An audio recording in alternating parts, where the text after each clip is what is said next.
White Fang by Jack London. Chapter 24. Jim Hall's Revenge. White Fang's adventures were not over quite yet. There was one more surprise in store for him. A prisoner had escaped from a nearby jail. Jim Hall was a violent and dangerous man.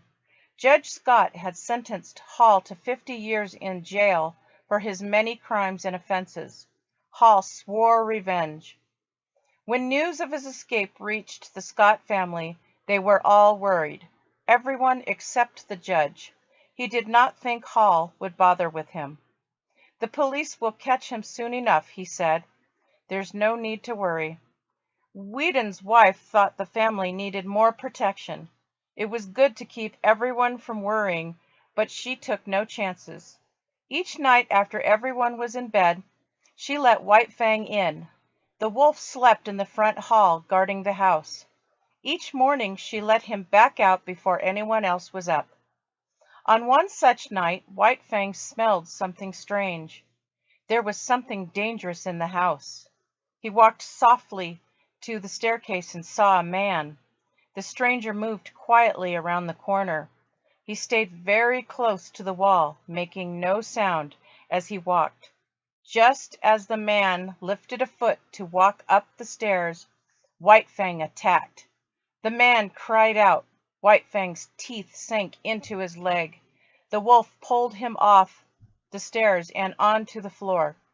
The hall was dark, and the man could not see his attacker. They continued to roll on the carpet together. A revolver was fired 3 times. The fight was over. The whole house woke up and ran to the front hall.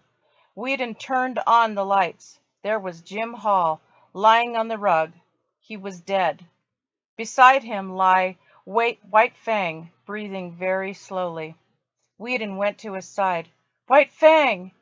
The wolf gave a soft growl, trying to look up at his master, but he had no strength. "I'm right here," he said. Whedon stroked the wolf's head. "Don't worry, we'll get you help." The judge rode into town to notify the police and to bring back a surgeon for White Fang. As dawn broke, the family waited nervously for a report.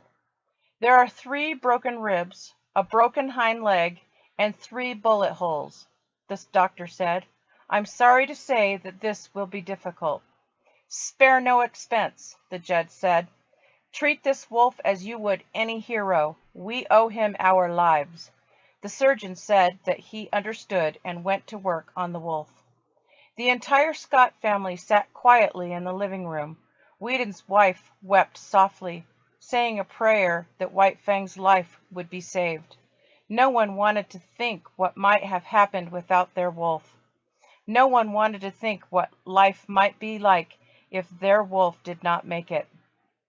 Whedon sat by the window on his own. He cried quietly to himself. "Please, boy," he whispered, "you can do it. Don't let me down." After what felt like hours, the surgeon returned. Thankfully, he had good news to report. "Your wolf made it through the operation," he said. Whedon's children clapped, and the judge slapped him on the back.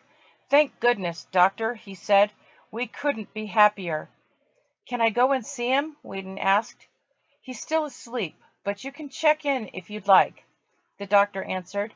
"But you should know that it will be a long recovery period. There were 3 bullets in him, and it will take a long time to heal. He's going to be in a cast for quite some time, too." Whedon hugged the doctor. "He's going to be just fine," the young man said. "I can feel it." He went to see his wolf. The dining room had been turned into a temporary operating room. White Fang was lying on his side on the table. His rib cage was wrapped in bandages, and there was a cast on his leg. He did not look sick. He looked like he was sleeping very soundly. "So what do you say, old boy?" Whedon whispered. "Let's make this our last adventure. How about we live a nice quiet life after this?"